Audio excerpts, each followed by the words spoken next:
farms across the country have filed for bankruptcy since President Trump took office. Nobody wants to do business with us, whether it's Japan, Australia, Europe, Paraguay, anybody. They don't want to do business with us because they have no idea what's going to happen. It doesn't make any good business sense. The price is going to go up from moving outside the country, and the price is going to go up for increased labor costs, and the price is going to go up because of tariffs. So good high-quality food is going to become food of the rich. Farmers and ranchers have the highest incident of suicide of any occupation in the nation. That's pretty serious. Hey, Nebraska, do you need a tissue for your issues? Hey, Nebraska, save the drama for your mama. What happened, Nebraska? Did voting for Trump ruin your economy? Oh, that's weird. That's so weird. It's kind of like we told you so, right? Oh, I love this. I like to stick it in your face and rub it in. It's kind of like, when Trump was telling everybody he was going to come after the undocumented people in this country that were working hard and deport them, that they would kind of move to a state they felt safe in. And apparently, Nebraska wasn't one of them. They packed up their stuff and they headed on out to a state that would welcome them with open arms. So now you're going bankrupt. And as somebody that lives in a blue state, I could give a shit less. Boo-hoo. Oh, and I can't wait for the hated comments. I can't wait for it. You voted for this! You voted for this! And now you're getting it. So why are you mad at us? We didn't vote for this. Nope. We voted completely against this. You voted for this. I better not get one BS comment. Not one. Not one. Oh, how mean you are. The stink. You're so mean. Shut up. Shut up. I'm not mean. I'm just giving you what you wanted. You wanted this. You voted for it. You made your bed. Now lay in it. Nebraska going into bankruptcy because of self-inflicted damage. They were team firing over here, saying, you know what, everybody pull yourself up by your bootstraps. Our ideology is nobody should get anything that they don't deserve. Now they want a bailout. They're asking for socialism. Socialism bad until I need socialism. Get the fuck out of here, dude. Nebraska farmers are starting to go bankrupt. Now there's different reasons why this is happening, but let me give you two of the main reasons.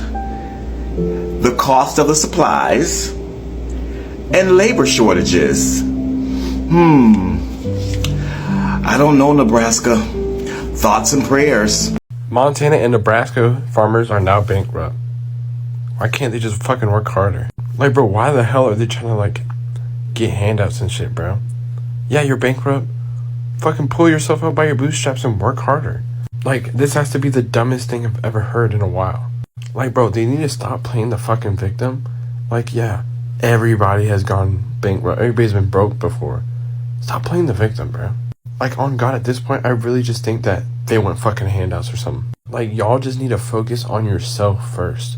Stop focusing on, other people. Come on now. Y'all fucking voted for this. You get what you get. This is FAFO for all of us. Well, not for them, but tragedy for all of us, because if the farms go down, where do we get our food? Okay, so Nebraska will be the first state in the union to ever file for bankruptcy, according to this. Their migrant workforce, which is 71% of their workforce, left when Trump threatened deportations. And the farmers are now all losing generational farms that were taken from Native Americans. Now they're raising hell, and Trump hasn't even looked at them. See? You see how it works? So, when you vote to hurt other people, it hurts you. I just tried to call my representative's office. It's Mike Flood from Nebraska. And it rang, and then they hung up. And then I called back, and it said it was busy. And so either it's actually busy, and everyone and their mother is calling him, or he's specifically avoiding my call, which I wouldn't doubt. But yeah, this big beautiful bill thing is literally going to bankrupt the state of Nebraska. And actually, Aaron Parnas just posted a video about how in rural Nebraska, a clinic has already closed I think in anticipation of this passing, because this state doesn't have the resources to go without what they're cutting in this bill. So Nebraska, where it's done and over. Hello guys, and welcome to the Joy Report, where we get an outsider's view with an insider's clarity. The story of Nebraska and Montana going bankrupt is one of those moments that shows how reckless policies can destroy entire communities. These states once had strong farming roots, proud traditions, and small town values that held people together. But when Trump's economic plans went into full swing, the foundation crumbled. What looked like promises of prosperity turned into deep financial chaos, leaving ordinary people to pick up the pieces while politicians shrugged off responsibility. Before we proceed, all credit goes to the creators of these videos. Let me roll a few more clips and I'll come back with more commentary. Corporations and billionaires don't care about you. This is probably breaking news to many who support and applaud mass deportations. Well, the people in Nebraska, the state of Nebraska, is starting to find out how expensive both of those things are, how expensive racism is, and how much corporations and the billionaires don't care about the working class, minorities, poor people, black people, and other non-billionaires. Well, here we go. So I hear Nebraska is on the brink of bankruptcy, although it seems that they have found a little band-aid to put on their self-inflicted gashing wound by choosing and supporting mass deportations, which hurts their farms because it takes away the migrant workers who, instead of waiting for ICE agents to go and round them up and jam-pack them into some of those private prisons like Core Civic and continue to enrich the billionaires while they lose while the farmers lose their workers, the migrants decided to self-deport to places where they can be and be okay and not be in a community and communities of people who applaud and support mass deportations. So I guess those migrants were taking people's jobs. Where are those people?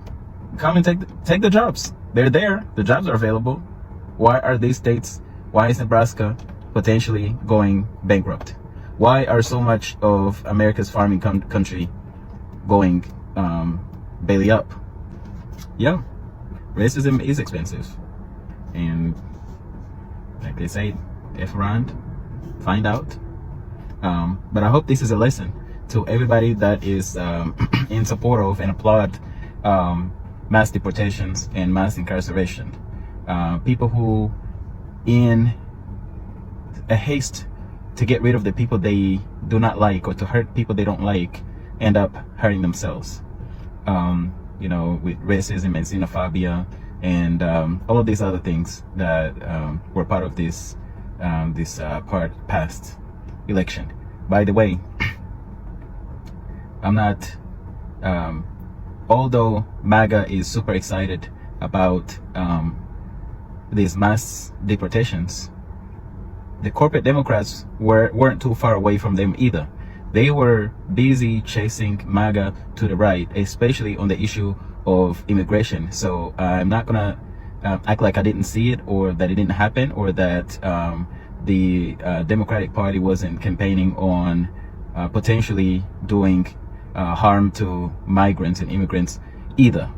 And at the end of the day, there was also another choice other than the corporate Democrats or MAGA, and there was the Green Party. Most people probably did not pay attention to it, but if you look at their platform, it actually is in favor of the working class, is in favor of minorities, is in favor of the majority of America, to where you can see their platform is not in service of the billionaires, unlike the two major parties, the duopoly. So all that to say, though, when you make choices and you make choices that hurt people, and at the same time you depend on those people, you're cutting your nose off to spite your face. And at this time, let me just ask Nebraska and everybody, because I know, I recognize everybody in America is going to be affected by farming issues. However, everybody that supports all of this bigotry, all of the mass deportations, mass incarceration, racism, racist policies, and all of that, and who are being affected now, let me just ask you to pull yourselves up by your bootstraps. Nebraska and Montana are not states people usually hear about on the news every day. They are often overlooked, quiet places where people value hard work and family. But that's what makes this story so shocking. These were the kinds of states that voted heavily for DT, believing his words about bringing jobs back, protecting farmers, and keeping America strong. They trusted him, they gave him their votes, and now many of them are facing the reality of bankruptcy at the state level, something they never thought possible. The roots of the crisis go back to DT's trade wars and his obsession with tariffs. Nebraska and Montana depend heavily on agriculture, cattle, and trade. Farmers in Nebraska grow corn, soybeans, and wheat, while Montana leans on cattle ranching, wheat exports, and natural resources. These industries rely on trade with countries like China, Mexico, and Canada. When Trump slapped tariffs and triggered retaliation, their markets collapsed. Farmers suddenly had no buyers, prices dropped, and debts piled up. Instead of relief, many farmers faced foreclosure. The federal government promised aid packages, but those only covered a small portion of the losses. Worse, the money often went to large agribusiness corporations instead of small family farmers. The people who needed help the most were left behind. Nebraska saw family farms closing down at a record pace, and Montana's ranchers struggled to afford feed and equipment. Communities that once thrived on agriculture started to hollow out, and local governments collected fewer taxes. The tax shortage is a key reason why these states eventually are going bankrupt. But it wasn't just the farmers. Trump's budget cuts hit small states the hardest. His push to shrink federal spending stripped away funding for healthcare, schools, and infrastructure. Montana, a state already stretched thin with healthcare access in rural areas, lost critical programs. Hospitals in small towns are closing, forcing residents to travel hours for care. Nebraska saw school budgets slashed, teachers leaving, and entire districts struggling to keep doors open. When federal support dries up, the state tries to cover the gap, but their economies are already bleeding from the trade war. Jobs never came back, and young people are moving away for better opportunities elsewhere. This brain drain is leaving behind aging populations with fewer resources to keep the states running. The final blow comes from DT's obsession with tax cuts for the wealthy. His policies are draining federal revenue and are putting more pressure on states to raise their own money. But states like Nebraska and Montana can't compete. With shrinking populations, weak industries, and declining trade, they simply can't raise enough. Debts are piling up. Bills are going unpaid, and eventually, both states are having no choice but to declare bankruptcy. For the people living there, the bankruptcy is devastating. Families who are already struggling with debt now faces a government that can no longer provide basic services. Small towns that once had pride in self-reliance are feeling abandoned, not just by Washington, but by their own leaders who had sold them false promises. The most painful part of this story is that so many people in Nebraska and Montana had been warned. Economies, Democrats, and even some independents kept saying DT's policies would backfire. Black communities in bigger cities had been vocal about how dangerous his economic plans were, pointing out how his track record only favored the rich. But in these rural states, many ignored those warnings. They believed that DT understood the struggles. Now, the harsh truth is playing out right in front of them. Bankruptcy is not just a financial label, it's a scar on the state's reputation. Businesses are less likely to invest in bankrupt states. Young families are less likely to settle down there. Even federal partnerships become harder to secure. For Nebraska and Montana, bankruptcy means a generation of rebuilding, and many wonder if they will ever recover. Some residents are now angry, realizing they were misled. Town halls in both states have turned heated, with voters demanding answers from their Republican leaders. Farmers are asking why they lost their land while billionaires got richer. Teachers are asking why education was sacrificed while tax breaks were handed out to the corporations. And ordinary families are asking the biggest question of all: was supporting DT worth it? In hindsight, the story of Nebraska and Montana is a warning to the rest of America. When politicians sell you dreams without solid plans, the people always pay the price. the trade wars, the budget cuts, the tax giveaways. All of these were avoidable mistakes, but because of blind loyalty, many communities cheered for policies that ended up destroying them. Now, the nation is watching as these two states try to navigate bankruptcy. Some leaders are calling for federal bailouts, while others say the states must fend for themselves. Either way, the lesson is clear. Reckless politics can bankrupt not just states, but entire generations of people. The pain in Nebraska and Montana will not fade away quickly. It will take years to rebuild trust, restore services, and bring back stability. Families will continue to struggle, and many may never see their way out of the damage caused. But maybe, just maybe, other states will pay more attention to this collapse and think twice before falling for the same promises. At the end of the day, Nebraska and Montana show what happens when faith is put in the wrong hands. The people believed DT would save them, but instead, his policies pushed them to ruin. And now, with their states bankrupt and future uncertain, they are left with the heavy burden of regret. So what do you all think? If entire states like Nebraska and Montana can go bankrupt because of bad leadership, what does that say about the direction of the country as a whole? And how many more states will have to fall before people finally wake up? Let me know your thoughts down in the comment section. I would love to keep this discussion going. Otherwise, that's it from me. I also have a FAFO playlist, and if you enjoy such kind of content, please click up here and enjoy. Also, consider subscribing, liking and sharing because it helps me grow my channel and helps YouTube recommend this video to a wider audience.